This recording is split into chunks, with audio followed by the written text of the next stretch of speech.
पक्षामध्ये लोक जात असताना नेता जल्लोष करतोय असं एकनाथ शिंदे यांनी म्हटलेलं आहे। रोम जळत असताना निरो फिडल वाजवत होता असा शिंदेंनी टोला लगावलाय। शिंदेंकडनं ठाकरेंची रोमन सम्राट निरो सोबत तुलना करण्यात आली।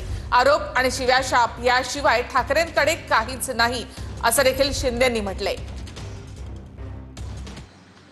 जगामध्ये असं उदाहरण आपल्याला कधी पाहायला मिळालं नसेल की जेव्हा पक्षातले लोक जातात, पदाधिकारी जातात, तेव्हा नेता आनंद व्यक्त करतो आणि सांगतो ज्याला जायचं आहे त्यांनी खुशाल जावं।